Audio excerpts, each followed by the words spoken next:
മുമ്പിലുള്ള രണ്ട് ട്രക്കുകൾക്ക് നേരെ അറിയാതെ സർപ്രൈസായിട്ട് വെടിയുതിർക്കുകയാണ് ചെയ്തത്. ഫയർ എക്സ്ചേഞ്ച് കുറേ സമയം തുടർന്നു. ഈ ഒച്ച പിന്നെ റേഡിയോയിൽ കൂടെ എനിക്ക് കേൾക്കാൻ പറ്റി. ഉടൻ തന്നെ ഞാൻ എൻ്റെ ഗ്രൂപ്പുമായിട്ട് ഈ സ്ഥലത്തെത്തുന്നു. ബ്രിഗേഡിയർ വേണു നായർ ഇന്ത്യൻ സൈന്യത്തിൽ വിവിധ പദവികളിലായി 35 വർഷക്കാല സേവനമനുഷ്ഠിച്ച മലയാളി. സംഭവബഹുലമായ തന്റെ ആ സൈനിക ജീവിതം വിവരിക്കുകയാണ് വേണു നായർ. മങ്കി ക്രോളി ചെയ്ത് ഈ റിബൺ വച്ചിട്ടുള്ള അവിടെ ചെന്ന് മോളിൽ പിടിച്ചുകൊണ്ട് കാല് രണ്ടും താഴത്തേക്ക് കൊണ്ടുവന്ന് അറ്റൻഷൻ പോലെ കാല് രണ്ടും കൂട്ടി വെച്ച് commando Nair ready for drop സാറിന് റിപ്പോർട്ട് ചെയ്യണം. അപ്പോൾ അവിടുന്ന് ഓർഡർ വരും, കമാൻഡോ നായർ ഡ്രോപ്പ് എന്ന് പറഞ്ഞൊരു ഷോട്ട് ഫയർ ചെയ്യും. ആ ശബ്ദം കേട്ടതാണ് നമ്മൾ കൈവിടണം. ശ്രീലങ്കയിലെ ഇന്ത്യൻ സമാധാന പാലന സേനയിലെ നാളുകൾ LTT ആയിട്ട് കണക്ഷൻ ഉണ്ട് എന്ന് ഇന്റലിജൻസുകാരുടെ ഇൻ്ററോഗേഷനിൽ തെളിയിക്കപ്പെട്ട ആളുകളെ പ്രിസൺ സെല്ലിലിട്ട് നമ്മുടെ കസ്റ്റഡിയിൽ വെക്കുക എന്നുള്ളതാണ്.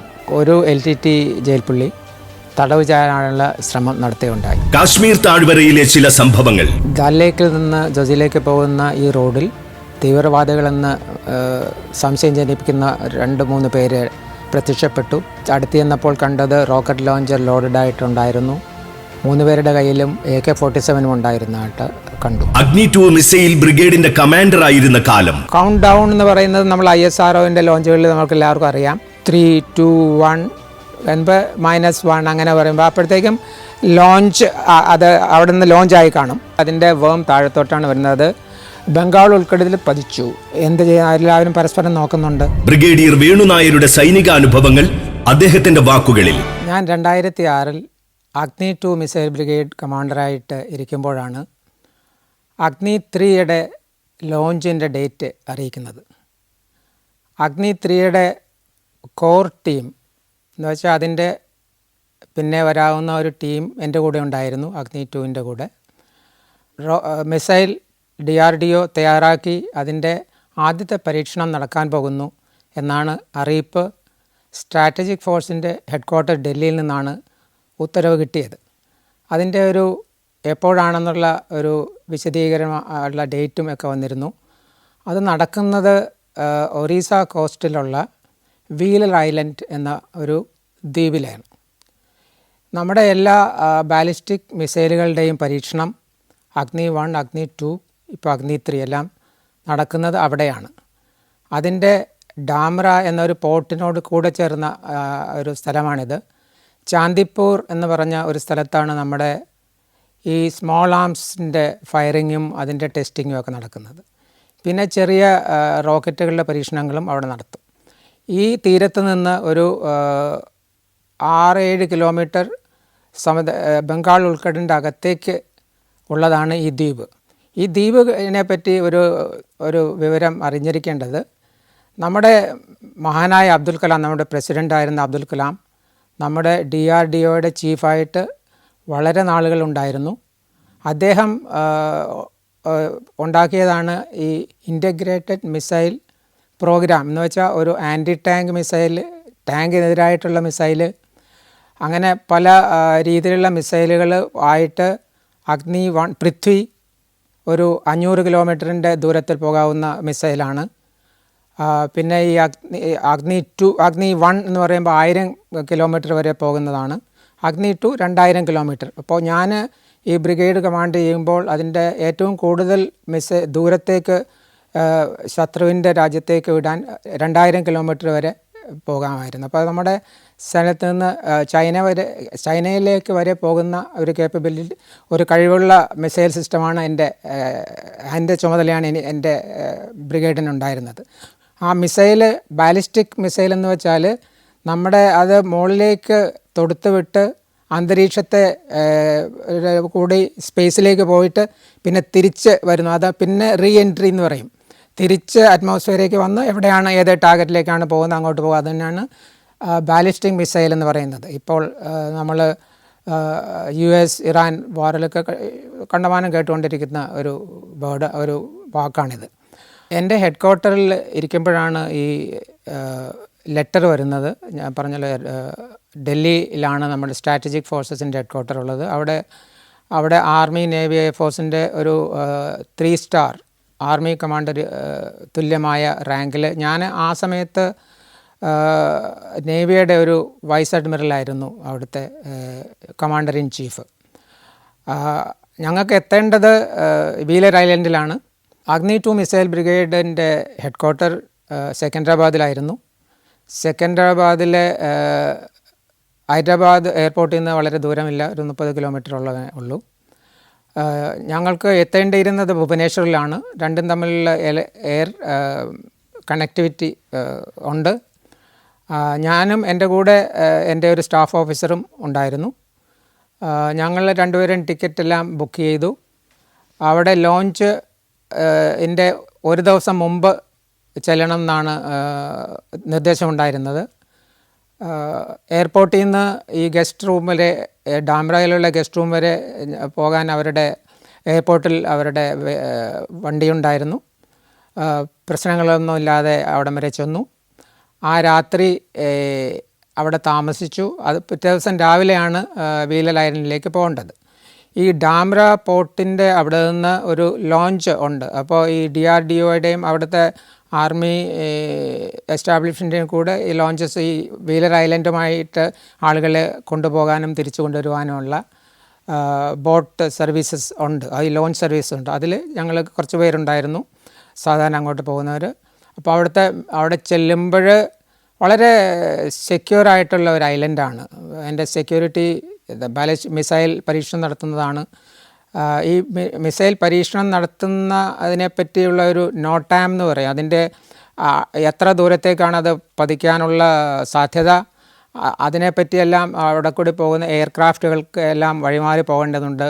ആ സ്ഥലങ്ങളിലേക്ക് നമ്മുടെ ഫിഷർമെൻ പോകാൻ പാടില്ല, വേറെയുള്ള കപ്പലുകളിലൊന്നും പോകരുത്. അങ്ങനെയുള്ള സേഫ്റ്റിക്ക് വേണ്ടി നോട്ടാം എന്നാണ് അങ്ങനെ ഒരു നോട്ടിഫിക്കേഷൻ എല്ലായിടത്തും എത്തുന്ന ഒരു നോട്ടിഫിക്കേഷൻ കൊടുത്തിട്ടുണ്ട്.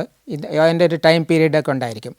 അപ്പോൾ ഞങ്ങൾ ഐലൻഡിൽ ചെല്ലുമ്പോൾ അവിടെ നല്ല ചെക്കിംഗ് ആണ്. അവിടെ DSC ആണ് അവിടെ വിന്യസിക്കപ്പെട്ടിട്ടുള്ളത്. നമ്മുടെ ഐഡൻറ്റിറ്റി ചെക്ക് ചെയ്യും. പിന്നെ ഈ DRDOയുടെ ഒരു ഐഡൻറ്റിറ്റി വേറെ ഉണ്ട്, ഈ ലോഞ്ചിന് വേണ്ടി പ്രത്യേകമായിട്ടുള്ളത്. അതുമെല്ലാം ചെക്ക് ചെയ്തു. ഈ ഐലൻഡിനെ പറ്റി ഒരു 2 വാക്ക് പറയണം. നമ്മുടെ മഹാനായ അബ്ദുൽ കലാം, നമ്മുടെ മുൻ പ്രസിഡൻ്റായിരുന്നു, DRDOയുടെ തലവനായിട്ടിരുന്നത്.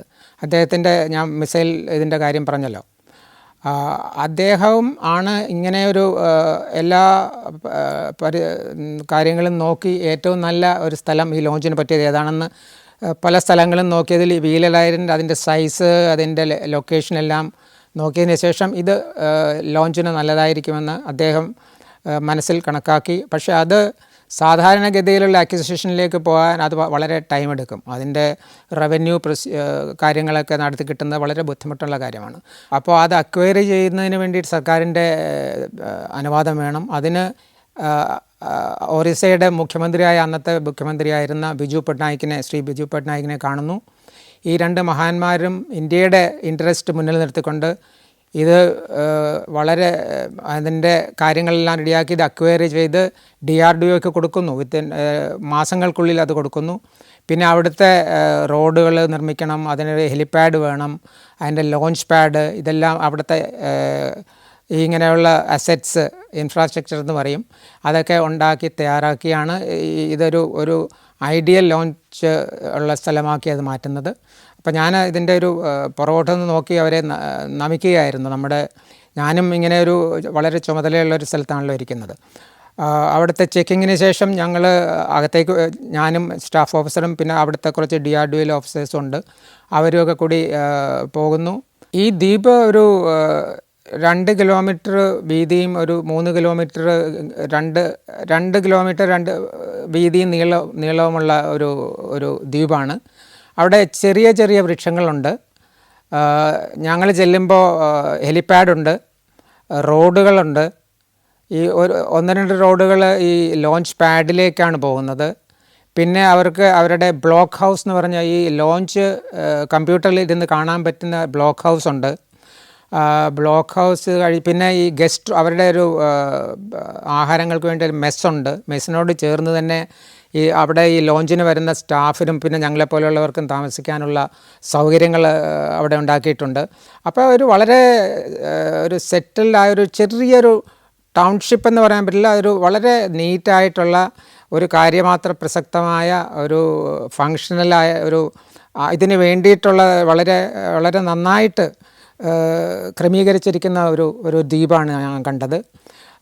അത് ഉണ്ടാക്കിയവരെ ഈ പറഞ്ഞ പോലെ അവരുടെ ഫോർസൈറ്റ്, അവർ പല കാര്യങ്ങളും മുന്നേ കണ്ടുകൊണ്ട് ഉണ്ടാക്കിയിരിക്കുന്ന വളരെ എല്ലാ ആവശ്യങ്ങൾക്കും ഉപകരിക്കുന്ന കാര്യമാത്ര പ്രസക്തമായ സൗകര്യങ്ങളാണ് അവിടെ ഉണ്ടായിരുന്നത്. എന്താണ് വേണ്ടമോ അതെല്ലാം ഉണ്ടായിരുന്നു. പിന്നെ അവിടുത്തെ കമ്മ്യൂണിക്കേഷൻ ഫെസിലിറ്റിയും കണ്ടു. ഇപ്പോൾ ലോഞ്ച് പാഡിലാണെങ്കിൽ ഒരു മിസൈൽ, ഈ അഗ്നി 2 എന്ന് പറയുമ്പോൾ നല്ല നീളമുള്ള മിസൈലാണ്. അത് 2 മീറ്ററാണ് അതിൻ്റെ വ്യാസം. അതാണ് അഗ്നി 2 എന്ന് പറയുന്നത്. 2 മീറ്ററാണ്. അപ്പോൾ അഗ്നി 3യുടെ ആകുമ്പോൾ അത് 3 മീറ്ററാണ് അതിൻ്റെ മിസൈലിൻ്റെ വ്യാസം എന്ന് പറയുന്നത്, ഇല്ലെങ്കിൽ ഡയമീറ്റർ. അപ്പോൾ ഞങ്ങൾ അവരുടെ മെസ്സിലേക്കാണ് ആദ്യം ചെല്ലുന്നത്. അപ്പോൾ ഞങ്ങൾക്ക് താമസിക്കാനുള്ള മുറി കാണിച്ചു തന്നു. അന്ന് അവിടെ എയർ കണ്ടീഷൻഡ് ആണ് സാധനങ്ങൾ. അത്ര വളരെ ഫങ്ഷണൽ, ഇപ്പോൾ വേറെ പ്രശ്നങ്ങളുണ്ടാക്കാതെ ഈ അതിനെപ്പോലെയുള്ള സയൻറ്റിസ്റ്റിനൊക്കെ അവരുടെ കാര്യങ്ങളിൽ മാത്രം കേന്ദ്രീകരിക്കുന്ന രീതിയിൽ ഈ വേറെ പ്രശ്നങ്ങളുണ്ടാക്കാതെയുള്ള ഫെസിലിറ്റീസാണ് അവിടെ ഉള്ളത്. വളരെ കാര്യമാത്ര പ്രസക്തമായ ഫുഡ് അറേഞ്ച്മെൻറ്റ്സ് ആണ്, കൂടുതലുമില്ല കുറവുമില്ല. എല്ലാം വളരെ കൃത്യമായിട്ടുള്ള മെസ്സാണ്. പിന്നെ മെസ്സിലെന്ന് വെച്ചാൽ ഈ ആഹാരത്തിനും റെസ്റ്റിനും മാത്രമേ ഉള്ളതാണ്. അവരുടെ വർക്കിങ് ഈ പറഞ്ഞ പോലെ ലോഞ്ച് പാഡിലുള്ള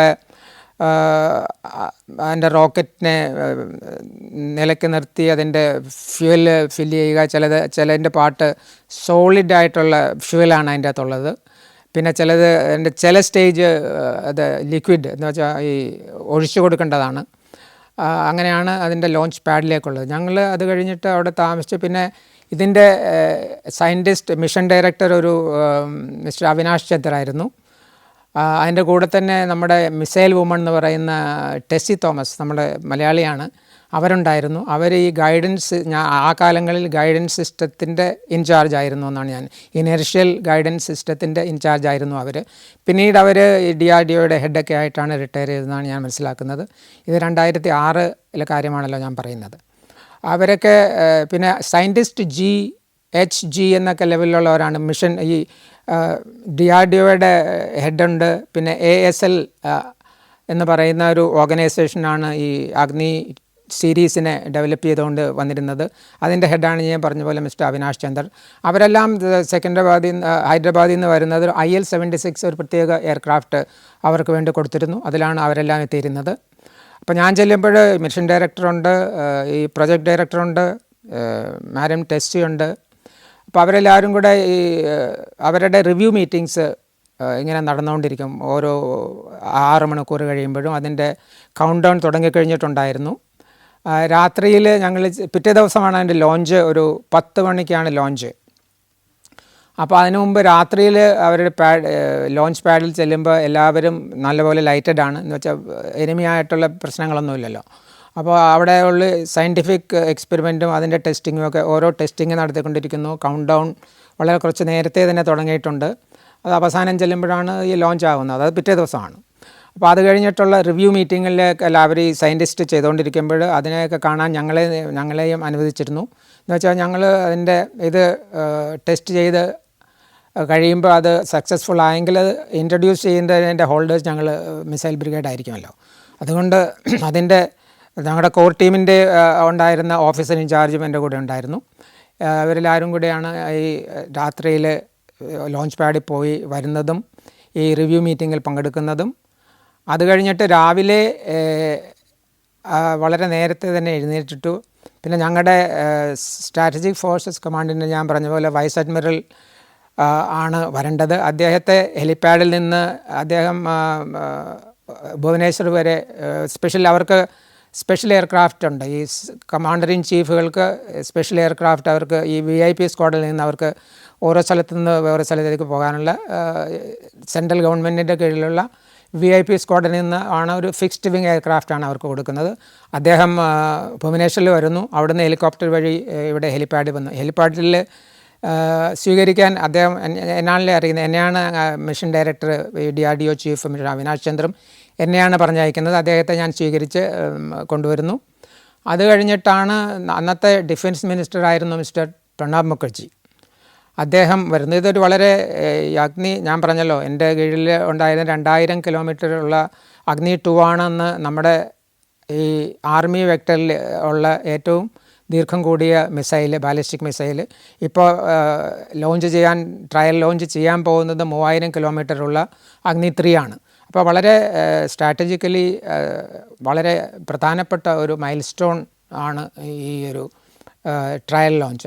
അതിനായിട്ടാണ് ഡിഫൻസ് മിനിസ്റ്റർ വരുന്നത്. Morocco, north Macedonia, Kazakhstan, Zambia, Zimbabwe.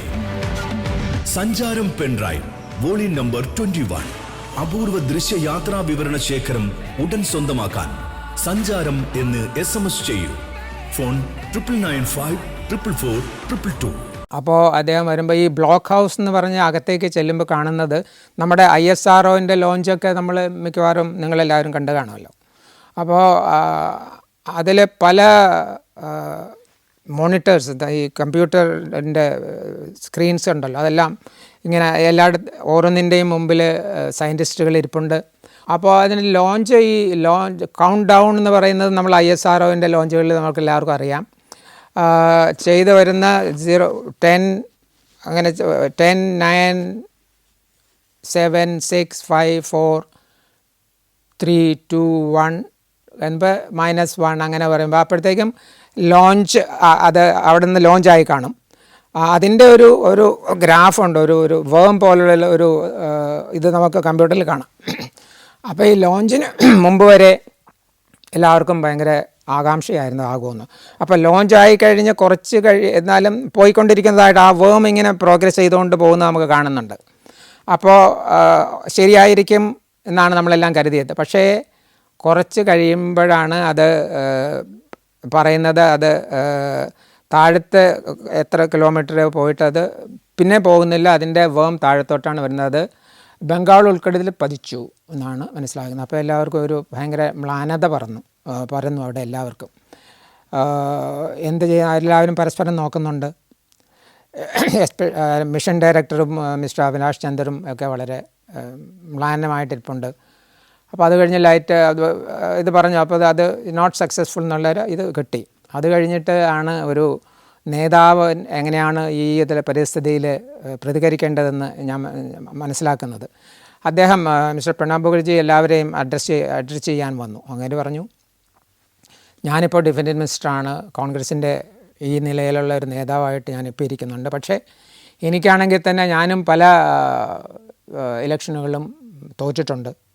ആ തോറ്റതിൽ നിന്ന് ദുഃഖിക്കാതെ പൂർവാധികം നന്നായിട്ട് അണികളെ ഉത്തേജിപ്പിച്ച് പിന്നെ ഞാൻ ഈ സ്ഥിതിയിലെത്തിയിട്ടുണ്ട്. അതുപോലെ തന്നെ ഇത് എന്തുകൊണ്ട് ഫെയിലായി, സക്സസ് ആയില്ല എന്നുള്ള കാര്യങ്ങൾ ഇനിയിപ്പോൾ അതിൻ്റെ ഡേറ്റയൊക്കെ മനസ്സിലാക്കും. അതുകൊണ്ട് അതിൽ നിന്ന് പാഠം ഉൾക്കൊണ്ടുകൊണ്ട് മുന്നോട്ട് പോവുക എന്നതാണ് അദ്ദേഹം ഞങ്ങളെ എല്ലാവരെയും പറഞ്ഞ് മനസ്സിലാക്കിയത്. അപ്പോൾ ഈ അവിനാഷ് ചന്ദ്രൻ്റെയൊക്കെ മുഖത്ത് നോക്കുമ്പോൾ ഇത് കൂടുതലൊരു നമ്പർ 1 അവിടെയുള്ള ഡിഫൻസ് മിനിസ്റ്റർക്ക് അങ്ങേരെ പറയുന്നത് ഇതാണ്. എല്ലാവർക്കും അറിയാം ഇനിയിപ്പോൾ ഇതിലിൻ്റെ പാഠം പഠിച്ചുകൊണ്ട് മുന്നോട്ട് പോയേ പറ്റുമെന്ന്. അപ്പോൾ ഇങ്ങനെയൊരു വാക്ക് നമ്മുടെ ഡിഫൻസ് മിനിസ്റ്ററിൽ നിന്ന് വരുന്ന, അപ്പോൾ അദ്ദേഹത്തിൻ്റെ മഹത്വം എനിക്ക് മനസ്സിലാക്കാൻ പറ്റിയത് അങ്ങനെയാണ്. അപ്പോൾ അത് കഴിഞ്ഞിട്ട് അദ്ദേഹം പോകുന്നു. ഈ IL-76 എന്ന് പറഞ്ഞ ഒരു റഷ്യൻ നിർമ്മിത ഒരു വലിയ ലോഡ് കാരിയറാണ്. ഒരു ടാങ്ക് വരെ കൊണ്ടുപോകാവുന്ന അത്രയും കേപ്പബിലിറ്റി, അത്രയും സ്പേസുള്ള ഒരു എയർക്രാഫ്റ്റാണ്. അതിലൊരു ഒരു 100-150 ആളുകളെങ്കിലും ബെഞ്ചിലിരുന്ന് പോകാവുന്ന അത്രയുള്ള ഒരു കപ്പാസിറ്റി ഉള്ളൊരു വിമാനമാണ്. ഇങ്ങനെയുള്ള സ്പെഷ്യൽ റിക്വയർമെൻ്റൊക്കെ വരുമ്പോൾ ഇത് ഇന്ത്യൻ എയർഫോഴ്സാണ് അത് മാൻ ചെയ്യുന്നത്. അതിങ്ങനെയുള്ള സ്പെഷ്യൽ ഇതിന് കൊടുക്കാറുണ്ട്. അപ്പോൾ ഇവിടുത്തെ ഉണ്ടായിരുന്ന സയൻറ്റിസ്റ്റുകളെ എല്ലാം വന്ന കാര്യം ഞാൻ പറഞ്ഞല്ലോ, തിരിച്ചു കൊണ്ടുപോകുന്നതും IL-76 അപ്പോൾ IL-76 ഞാൻ പറഞ്ഞു വരുന്നത്, IL-76 ആണ് ഞങ്ങൾ വന്നത്. സിവിൽ ഫ്ലൈറ്റിലാണെങ്കിലും തിരിച്ചു പോകാൻ ഹൈദരാബാദിലേക്കാണല്ലോ പോകുന്നത്. അപ്പോൾ അവിടെ തിരിച്ചു പോകാൻ ഇതിൽ തന്നെ പോകാമെന്ന് ഞങ്ങൾ കരുതി, അതിൽ തന്നെ കയറി. അപ്പോൾ എൻ്റെ അടുത്ത് ഇരിക്കുന്നത് മിസ്റ്റർ അവിനാഷ് ചന്ദ്രാണ്, എന്ന് വെച്ചാൽ DRDOയുടെ ചീഫ്. അപ്പോൾ അദ്ദേഹത്തിൻ്റെ മുഖം അധികം കമ്മ്യൂണിക്കേറ്റ് ചെയ്യുന്ന വിഷമമുണ്ടല്ലോ. ഇപ്പോൾ അത് നന്നായിരുന്നെങ്കിൽ ആ ഒരു രീതി സക്സസ്ഫുൾ ആയതിനെ പിന്നെ അടുത്ത സ്റ്റെപ്പിലേക്ക് പ്രൊഡക്ഷൻ്റെ സ്റ്റെപ്പിലേക്ക് പോകാമായിരുന്നു. അപ്പോൾ അങ്ങനെയാണ് ഒരു പ്ലാനിനായിട്ട് ആ ഒരു രീതിയിലാണ് തിരിച്ച് ഹൈദരാബാദിൽ വരുന്നത്. ഹൈദരാബാദിൽ കഴിഞ്ഞ് ഞങ്ങൾ പരസ്പരം പിന്നെ കാണാമെന്ന് പറഞ്ഞ് പോകുന്നു. പിന്നെ ഞങ്ങൾ കണ്ടിട്ടുണ്ട്. ഒരു 3 മാസം കഴിഞ്ഞിട്ട് ആണ് ഇതിൻ്റെ റീലോഞ്ച് നടക്കുന്നത്. അതും ഞാൻ പറയണമല്ലോ. അപ്പോൾ ഇതുപോലെ തന്നെ ഇതിൻ്റെ ഒരു റിപ്പീറ്റ് ഉണ്ടായിരുന്നു. അന്ന് ഡിഫൻസ് മിനിസ്റ്റർ വന്നില്ല, ഞങ്ങളുടെ കമാൻഡർ ഇൻ ചീഫ് വന്നു. അദ്ദേഹത്തെ ഇതുപോലെ ഞങ്ങൾ സ്വീകരിക്കുന്നു. ബ്ലോക്ക് ഹൗസിൽ പറഞ്ഞ പോലെ കൗണ്ട് ഡൗൺ 0 - 1 പോകുന്നു, ലോഞ്ച് ആകുന്നു. അത് സക്സസ്ഫുള്ളായി. അപ്പോഴുള്ള ആ ഒരു അവിടുത്തെ അന്തരീക്ഷം, അത് ഫെയിലായി ഉള്ളതും ഇപ്പോൾ അത് ജയിച്ചപ്പോൾ ഉള്ള അന്തരീക്ഷം തമ്മിലുള്ള വ്യത്യാസം ഒന്ന് കണ്ടു തന്നെ അറിയണം. അദ്ദേഹത്തെ മിഷൻ ഡയറക്ടറെ അവിടുത്തെ സയൻറ്റിസ്റ്റുകൾ പൊക്കുന്നു, അങ്ങനെയുള്ള ആഘോഷങ്ങൾ അവിടെ നടക്കുന്നു. അപ്പോൾ രണ്ടും തമ്മിലൊരു വ്യത്യാസം. അവർ വളരെ അത് ആ ഫെയറിൽ നിന്ന് പഠിച്ചു. അതിൻ്റെ ഒരു കാസ്കറ്റോ എന്തിലാണ് പ്രശ്നമെന്നാണ് പിന്നെ മനസ്സിലാക്കിയത്. അതുകൊണ്ട് അതാണത് ഫെയിലിയർ ആകാൻ കാര്യം എന്ന് മനസ്സിലാക്കി അത് തിരുത്തി ലോഞ്ച് ചെയ്തു. അത് ശരിയായി. അതുപോലെ തന്നെ തിരിച്ചു പോകുമ്പോഴും ഈ IL-76 പോകുമ്പോൾ വളരെ സന്തോഷമായൊരു ടീമാണ് ഉണ്ടായിരുന്നത്. അഗ്നി 3 മിസൈലിൻ്റെ ട്രയൽ ലോഞ്ച് നടക്കുന്ന സമയത്ത് ഞാൻ അഗ്നി 2 മിസൈൽ ബ്രിഗേഡിൻ്റെ കമാൻഡറായിരുന്നു, അതിൻ്റെ ഇൻചാർജ്. അപ്പോൾ അഗ്നി 2 മിസൈൽ ആർമിയുടെ പക്കത്തിലുണ്ട്. അതിൻ്റെ ലോഞ്ചിന് വേണ്ടിയൊരു റെജിമെൻറ്റുമുണ്ട്. ബ്രിഗേഡ് ഉള്ളതെന്ന് വെച്ചാൽ ഒരു റെജിമെൻറ്റ് കഴിഞ്ഞ് വേറെ പിന്നെയും മിസൈൽസ് വരുമ്പോൾ പിന്നെയും റെജിമെൻ്റ് ഉണ്ടാകും. അതുകൊണ്ടാണ് ഒരു ബ്രിഗേഡ് ലെവലുള്ള കമാൻഡറെ ഇരുത്തിയിരിക്കുന്നത്. അപ്പോൾ ഈ മിസൈൽ റെജിമെൻറ്റിൻ്റെ ട്രെയിനിങ്, പിന്നെ അതിൻ്റെ സേഫ്റ്റി ട്രയൽസും ഒക്കെ മൊബിലിറ്റി ട്രയൽസൊക്കെ നടന്നുകൊണ്ടിരിക്കുന്നതെന്ന് വെച്ചാൽ അതിനെ എങ്ങനെ ഒരു ഒരു കൊണ്ടുപോകാം, പിന്നെ അതിൻ്റെ ആ പോകുന്ന ടൈമിലുള്ള എന്താണ് സെക്യൂരിറ്റി ചെയ്യേണ്ടത്, ആ കാര്യങ്ങളൊക്കെ ഉള്ള ട്രയലും കൂടെ ഈ കാലഘട്ടങ്ങളിൽ നടന്നുകൊണ്ടിരിക്കുകയായിരുന്നു. അഗ്നി 3 മിസൈൽ പ്രൊഡക്ഷൻ കഴിഞ്ഞ് നമ്മുടെ കയ്യിൽ കിട്ടുമ്പോൾ ഇതിൻ്റെ സേഫ്റ്റിക്ക് വേണ്ടിയിട്ട് പല ആളുകൾക്ക് ആണ് അതിൻ്റെ സാങ്ഷൻ കൊടുക്കാനുള്ള അതോറിറ്റി ഉള്ളത്. യുദ്ധത്തിൽ ആണവ മിസൈൽ വിക്ഷേപിക്കണമെന്ന തീരുമാനം ഹയസ്റ്റ് ലെവലിൽ എടുത്തു കഴിയുമ്പോൾ ഇതിൻ്റെ മിസൈൽ DRDO ഞങ്ങൾക്ക് തരും. ഈ മിസൈലിൻ്റെ അകത്ത് ഫിറ്റ് ചെയ്യാനുള്ള ആണവ ബോംബ് ഇരിക്കുന്നത് ഡിപ്പാർട്ട്മെൻറ്റ് ഓഫ് ആറ്റോമിക് എനർജിയുടെ കയ്യിലാണെന്ന് ഞാൻ പറഞ്ഞു. അവരുടെ ആളുകൾ വന്ന് ഇത് മേറ്റ് ചെയ്യും. ആ ഒരു ലോഞ്ച് പാഡിൽ വെച്ചാണ് അത് മേറ്റ് ചെയ്യുന്നത്. അത് റെഡിയായി കഴിഞ്ഞാൽ ഇതിന് ചില ലിങ്കുകളുണ്ട്. അത് പ്രൈം മിനിസ്റ്റർ ഉൾപ്പെടെ 1-2 പേർക്കാണ് ഇതുള്ളത്. അതെല്ലാം കൂടെ ഒരുമിച്ച് വന്നാലേ ഇത് ലോഞ്ച് ചെയ്യാൻ പറ്റുള്ളൂ. അത് ആ ഒരു ടൈമിൽ ഈ കോഡ് വേർഡ് എല്ലാം കിട്ടിക്കഴിയുമ്പോൾ അത് റെഡിയായിരിക്കും, അത് ലോഞ്ച് ആകും. മിസൈൽ ലോഞ്ച് ചെയ്യാനുള്ള ഗണ്ണറി ആസ്പെക്റ്റ് എന്ന് വെച്ചാൽ ആ ലോഞ്ചറിൽ ആരൊക്കെയാണ് ചെയ്യുന്നുള്ള ട്രെയിനിങ് ഈ DRDO അതിൻ്റെ ഒരു പ്രൊസീജിയർ ഗൺഡ്രിലുണ്ടാക്കിയിട്ടുണ്ട്.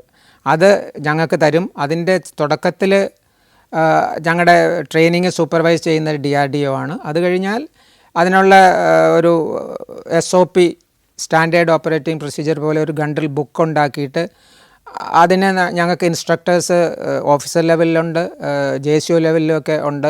ഇൻസ്ട്രക്ടർ ഇൻ ഗണ്ണറി എന്നാണ് അവരെ പറയുന്നത്. അവരുടെ മേൽനോട്ടത്തിലാണ് ഈ കൃത്യമായിട്ട് ഈ ഡ്രില്ല് നമ്മൾ പ്രാക്ടീസ് ചെയ്തുകൊണ്ടിരിക്കും. അതുപോലെ ഒരു ട്രയൽ ലോഞ്ച് അവിടെ അല്ലെങ്കിലും ഇങ്ങനെ ഒരു ഗൺഡ്രിൽ ചെയ്യാനുള്ള ഒരു വ്യവസ്ഥയുണ്ട്. അപ്പോൾ ലോഞ്ച് ചെയ്യേണ്ട സമയത്ത് DRDO എല്ലാവരും കൂടെ ഒരുമിച്ച് അവരുടെ ഹെൽപ്പ് എപ്പോഴും ഉണ്ടാവും. അങ്ങനെ ഒരു കമ്പൈൻഡ് എഫർട്ട് കൂടെയാണ് ഇത് ലോഞ്ച് ചെയ്യുന്നത്. അതിൻ്റെ മിസൈൽ ലോഞ്ച് അതിൻ്റെ ഹാൻഡ്ലിങ് നമ്മുടെയാണ്. അതിലെന്തെങ്കിലും പ്രശ്നമുണ്ടെങ്കിൽ അതിനെ സഹായിക്കാൻ DRDO എപ്പോഴും നമ്മുടെ കൂടെ ഉണ്ടാവും. എൻ്റെ സർവീസിൻ്റെ ലാസ്റ്റ് ലെഗിലാണ് ഞാൻ 3ാമത്തെ ബ്രിഗേഡായി 334 മിസൈൽ ബ്രിഗേഡ് അഗ്നി 2 മിസൈൽ ബ്രിഗേഡിൽ വരുന്നത്. എന്നെ ഇതിനു വേണ്ടി തിരഞ്ഞെടുക്കുന്നത് DG ഡയറക്ടർ ജനറൽ ആർട്ടിലറിയാണ്. ഞാൻ ശ്രീനഗറിൽ 15 കോർ ആർട്ടി ബ്രിഗേഡിൻ്റെ കമാൻഡറായിരിക്കുമ്പോഴാണ് ഇതിനു വേണ്ടി തിരഞ്ഞെടുക്കുന്നത്, ആദ്യമായിട്ട് ഒരു ബ്രിഗേഡിയറിൻ്റെ ചുമതലയിലേക്ക് ഇതിലാക്കുന്നത്. സെക്കൻഡറാബാദിൽ വന്നു കഴിഞ്ഞപ്പോൾ അഗ്നി 2 മിസൈൽസിൻ്റെ ചുമതലയാണ് എൻ്റെ ബ്രിഗേഡിന് ഉണ്ടായിരുന്നത്. ഇത് ഞാൻ പറഞ്ഞതുപോലെ ഇതിൽ കൂടുതൽ മിസൈൽ നമ്പർ വരുമ്പോൾ വേറെയും റെജിമെൻറ്റ് അഗ്നി 2ൻ്റെ തന്നെ ഉണ്ടാവാം. ഇതിൻ്റെ കൂടെ അഗ്നി 3 ഡെവലപ്മെൻറ്റ് ആയിക്കൊണ്ടിരിക്കുന്നു. അതിൻ്റെ ഒരു കോർ ടീം ആണ്. അതിൻ്റെ കൂടെ അഗ്നി 2ൻ്റെ കൂടെ എൻ്റെ കീഴിലാണ് അവർ തന്നത്. 2000 കിലോമീറ്റർ റേഞ്ചുള്ള നമ്മുടെ മിസൈൽ പറയുന്നതിൽ എനിക്ക് ബുദ്ധിമുട്ടില്ല. ചൈനയ്ക്ക് എതിരായിട്ടാണ് നമ്മളത് ഉപയോഗിക്കാൻ ഉദ്ദേശിക്കുന്നത്. അപ്പോൾ അതിൻ്റെ ലോഞ്ച് സൈറ്റ് എല്ലാം കൂടുതലും നമ്മുടെ നോർത്ത് ഈസ്റ്റ് ആ പ്രദേശങ്ങളിലാണ് ഉണ്ടാവുക. അപ്പോൾ ഇവിടുന്ന് നമ്മുടെ ലോഞ്ച് സൈറ്റ് അവിടെയൊക്കെ ഉണ്ടാവും. അത് പിന്നെ അതിൻ്റെ സെക്യൂരിറ്റി ഉള്ളതുകൊണ്ട് ആ വിഷയങ്ങളിലേക്ക് ഞാൻ കടക്കുന്നില്ല. എനിമി വരുമ്പോൾ അവരറിയാതെ സർപ്രൈസ് അറ്റാക്ക് ചെയ്യുന്ന ഡിപ്ലോയ് ചെയ്ത് അവർക്ക് രക്ഷപ്പെടാനുള്ള സ്ഥലമൊന്നുമില്ലാതെ ആ ഒരു പ്രദേശത്ത് കില്ലിംഗ് ഗ്രൗണ്ട് എന്ന് പറയുന്നത്, അവിടെ അവരെത്തുമ്പോൾ നമ്മൾ ഫയർ ഓപ്പൺ ചെയ്യുന്നു. അതാണ് ആംബുഷ് എന്ന് പറയുന്നത്. ആംബുഷ് എങ്ങനെയാണ് സെലക്ട് ചെയ്യേണ്ടത്, എവിടെയൊക്കെയാണ് അതിൻ്റെ ഒരു LMG വയ്ക്കേണ്ടത്, എവിടെയാണ് ബാക്കിയുള്ള ആളുകൾ നിൽക്കേണ്ടത് എന്നുള്ള, എങ്ങനെയാണ് ഫയർ ചെയ്യാനുള്ള സിഗ്നൽ എന്താണ്, അതാണ് ആംബുഷ് ഉണ്ട്. പിന്നെ പെട്രോളിംഗ് എന്ന് പറയും. ഇപ്പോൾ എനിമി ഏരിയയിൽ ചെന്നാൽ എക്സാക്ട്ലി എനിമി എവിടെയാണെന്നുള്ള കാര്യങ്ങളൊക്കെ കണ്ടുപിടിക്കുന്നത്, ഇല്ലെങ്കിൽ അവിടുന്ന് എനിമിയിൽ നമ്മുടെ ഓൺ പൊസിഷനിൽ നിന്ന് എനിമി പൊസിഷൻ വരെയുള്ള റൂട്ട് എന്താണ്, അങ്ങനെ പല കാര്യങ്ങളിൽ പെട്രോളിങ്. പണ്ട് ഈ സാറ്റലൈറ്റോ ഈ പറഞ്ഞ പോലെ ഡ്രോണൊന്നും ഇപ്പോൾ ഉള്ളതുപോലെ അന്നില്ലല്ലോ.